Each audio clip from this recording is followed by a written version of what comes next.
however, are allowed because they benefit the zone area.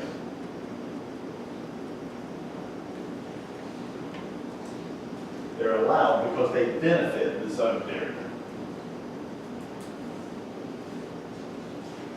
Okay. Again, continuing to use my ordinance. Sorry, some of you are still right. Feel good about that? Good. Okay. All right. In my zoning ordinance, there's a whole page of special exceptions, which is kind of funny. I mean, this is zoning. This is all it can be used for. Well, except for these things right here. Let me give you an example. My zoning category is R10, single-family residential, medium density. Okay. One page of our zoning ordinance speaks to special uses and includes the following: a school, a police station, a fire station, a hospital, a cemetery, bed and breakfast, golf course. You don't need to write these down. Daycare. All of these are actually considered. I would ask you what all of those things have in common, but actually I'm just going to go ahead and give it to you so you'll know the answer that I'm looking for. That whole list that I just gave you, one of the things that they have in common is none of them are residential, or none of them are single-family residential anyway. Right? It's a single-family residential area, and I just gave you a whole list of special exceptions that would be considered in this particular area. Most of them are for the benefit of the zoned area. For example, where do you often see schools? Where do you often see schools? Right in the middle of a residential area, right? Okay? They have to go somewhere. There's not some zoning that says school, so let's put them in a residential area. Hospitals, often see in residential or commercial, right? Benefit the area. Cemetery, there is no area that is zoned cemetery. If so, you wouldn't want to live there, would you? That's fun. It's a get home joke. You're going to laugh like crazy when you get home. Never mind, but these things have to go somewhere, and they often go there based on a special exception. You're going to make requests for special exceptions before the Board of Adjustments, typically, that involves residential property, a residential zone area. You're going to make the request before the Board of Adjustments, but watch this. You're going to have to watch me because I'm going to do air quotes here in just a moment. You are entitled to a special exception as a matter of right if your case is compelling. I didn't see any of you write that down. You're entitled to a special use permit as a matter of right, the air quotes around matter of right, if your case is compelling.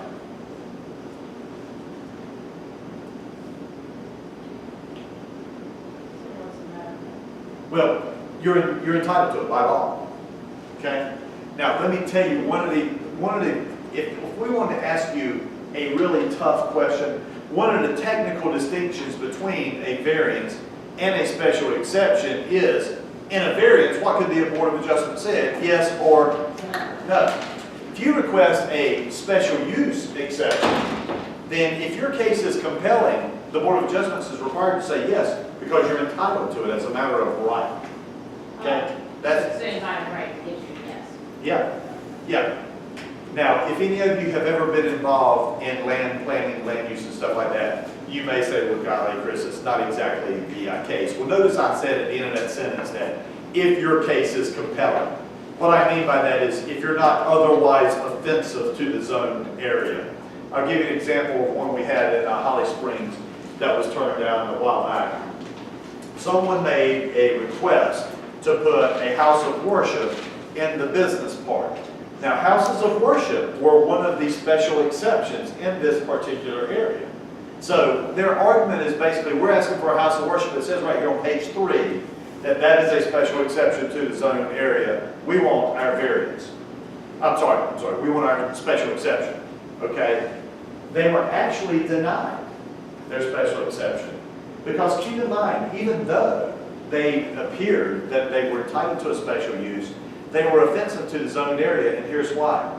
If it's a large enough house of worship, what's going to happen 2 or 3 days a week? Traffic, parking, and because of vehicles and people moving in and out of the business park, there was a concern that it was going to affect the health, safety, welfare of the people that use the area. So that was the basis for which it was turned down. It wasn't, I mean, there is a special exception that says you can do it here. However, we don't feel like it would complement the zoned area, so we're going to turn it down. Occasionally, things like that happen. You still have to meet the other requirements, parking, setbacks, bulk restrictions, and stuff like that. Okay, that's why it was turned down. What do I want you to remember about special exception? In a variance, could say yes or no. Variance is very important. That definition is a big deal.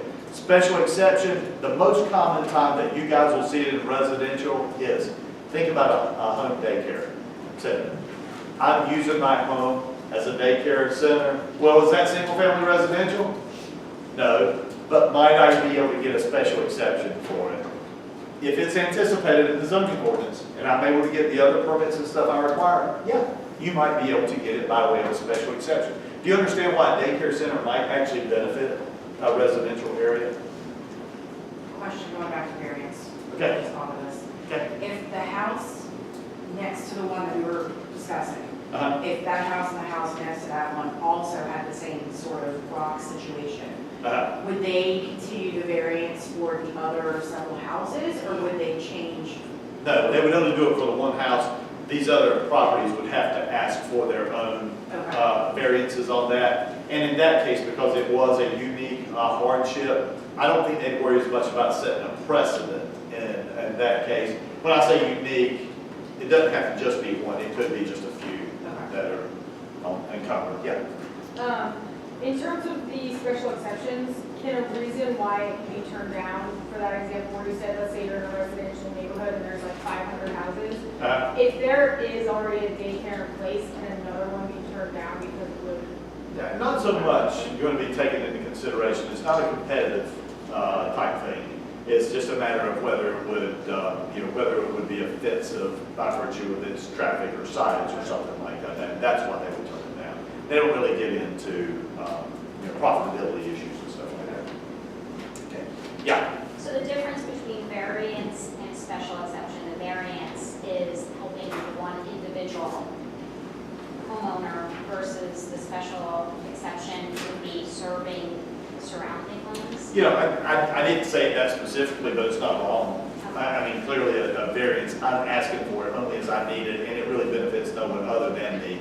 And the idea of the special exception is, of course, that it's to benefit the zoned area.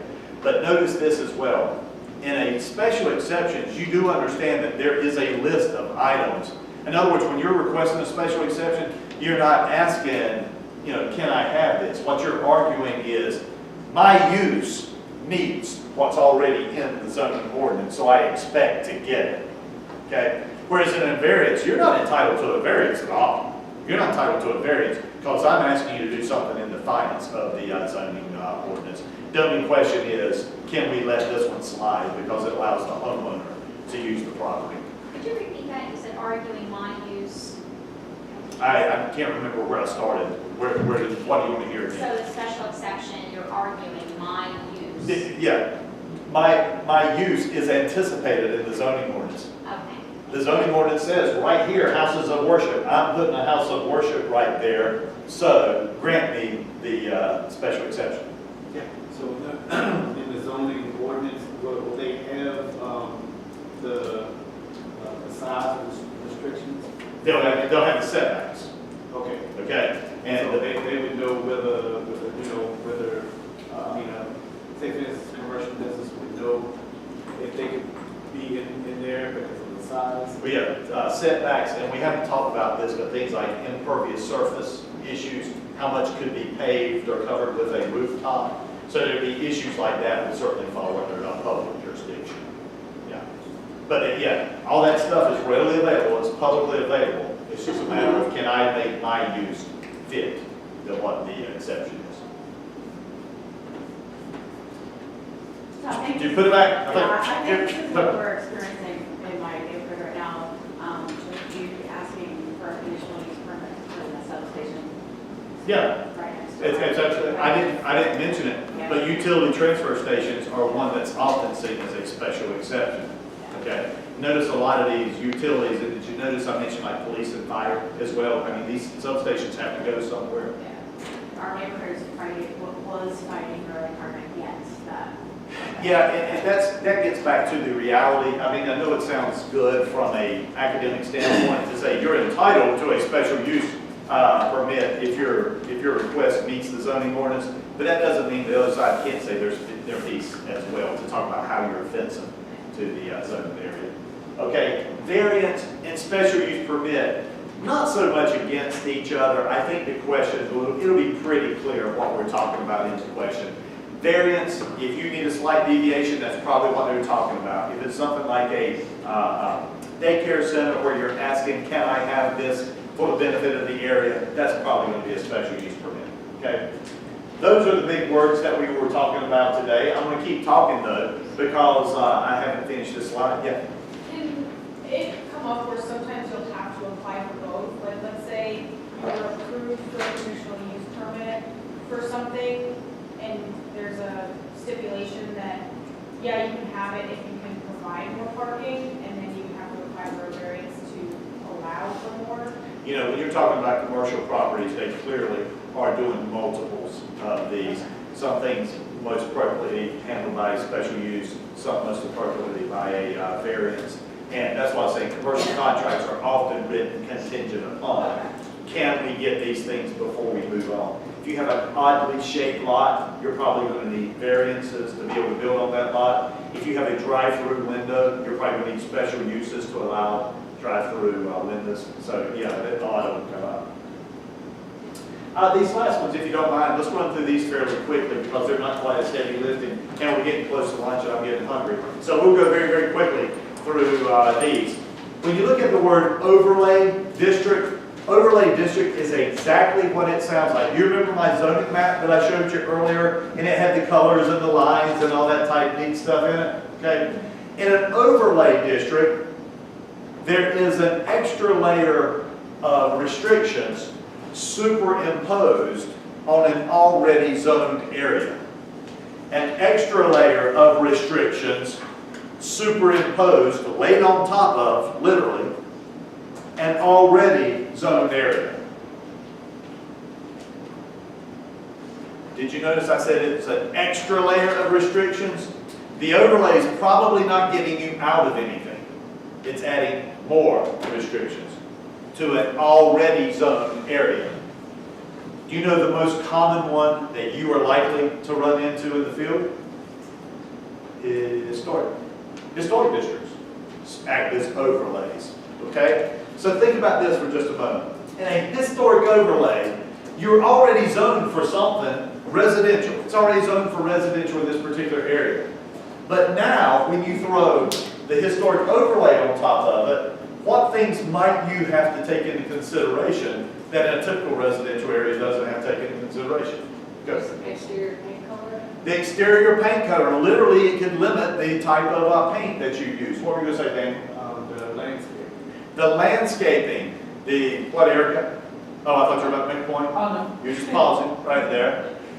The architecture itself. I mean, good gosh, if you're in a historic area in the South, before you go tear down that rocking chair front porch, you might want to find out whether you're violating the rules of the overlay or something to that effect, okay? So historic overlay, can you visualize this? If so, you don't need to spend a lot of time studying this.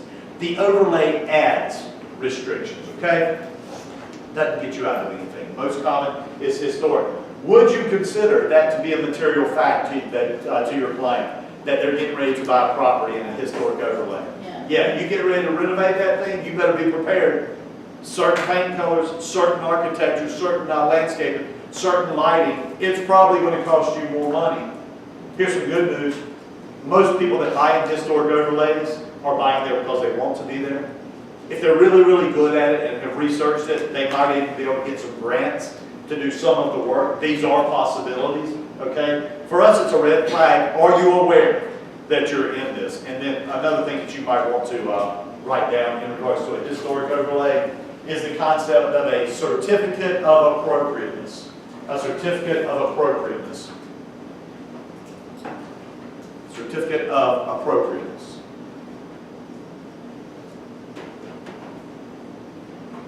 You know, you think about it, if you're doing work to a house, all of us would have to get a permit to do certain types of work to our house. But in a historic overlay, you'd get not only your permit from the city allowing you to do the work, but you would also have to get a certificate of appropriateness that basically blesses the work that you want to do to make sure that it is in sync with the historic overlay. Does that make sense? Is that also obtained from the city? It's actually from a historic preservation organization. Yeah. There is a committee, a group for that. Okay. And then aesthetic zoning, I don't want to spend a ton of time on aesthetic zoning, but remember when I introduced this chapter to you, I basically said that zoning should be for the health, safety, welfare of the community. And you said, what the heck does that have to do with aesthetics?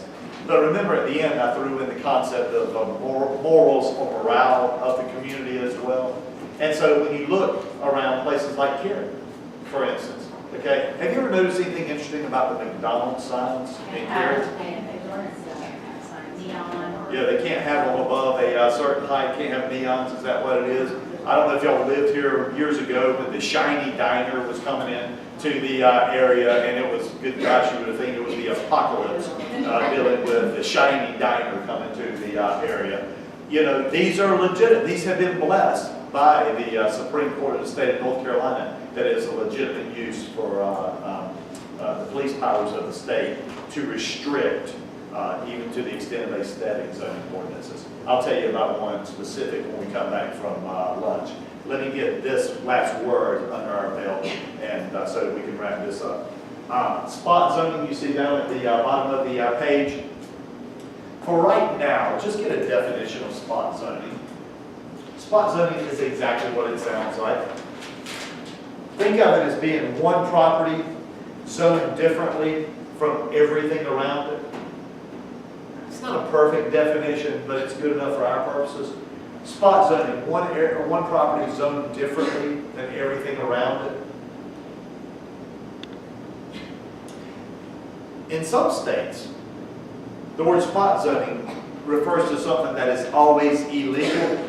That's not the case in North Carolina. In some cases in North Carolina, spot zoning can be legal if it's done for the benefit of everyone. Okay? Spot zoning is illegal if it's done for the specific benefit of one party. So for example, Virginia wants to have her property rezoned because they just built a lot of houses around her. And she said, hey, if I could have my property zoned commercial, nobody else around here has commercial, I could put a little shopping center, I could make a ton of money because they just built a lot of houses around me. And then she comes to me and she says, hey Chris, remember, last time you ran for city council, I contributed heavily to your campaign. Are you running again? Yeah. I need some help. If she were to get that spot zoning through graft, clearly that's illegal. But I used to use a story about Willow Springs. Willow Springs is not as remote now as what it used to be. But in the past, it seemed like Willow Springs was forever away from anything. Okay? You know, if Virginia was in Willow Springs and she said, I'd like my property to be rezoned to allow us to put a little shopping center here to benefit the citizens of this area so they don't have to drive to Fuquay or to Cleveland to get stuff. Okay? I gotta be honest with you. Even though it's her property, I'd vote for it. And the reason is I'm tired of driving 12 miles for my milk. I'd rather be able to stay local in the community. So that's why spot zoning is not inherently illegal in North Carolina. If it actually serves a public interest, it's okay, all right? You know what I actually want you to watch out for on spot zoning on the exam? People confuse spot zoning with a variance. Can you see why? Can you see why? What do you think, John? So this is one person owning a piece of land, it's their spot zone, or their land spot zone, do they have to sell it? Think about it that way, yeah. Think about it as being one person, being zoned differently than everything around them. If you wanted to sell it, would it be zoned as the properties around it? No, because keep in mind, in spot zoning, you are zoned for something differently. So in other words, it's not temporary. That's what it's zoned for, okay? You're actually kind of going down the route that I was talking about. In spot zoning, like I said, it's literally zoned for this. Commercial 1 and everything around it is residential 10, okay? A lot of times when I'm talking about variance, people think that I mean that you're changing the zoning to fit your needs. In a variance, you're not changing the zoning to fit your needs. You're just getting a slight deviation from the current zoning ordinance. You remain R10. I just allowed you to, well, the city just allowed you to divide the front setback by 6 inches, okay? Spot zoning, zoned for something different, variance, slight deviation from the current zoning, but the zoning did not change. Yep. So variances are most likely going to be something tangible and solid, so that it would have to carry it, like transfer, like stay with title. This is fixed. Yeah, what you want. It's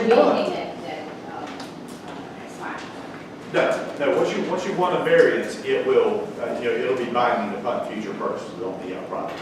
Okay? All right, when we come back from lunch, we'll pick up with zoning terminology. I'll throw in a couple more terms for that, and we will continue with land use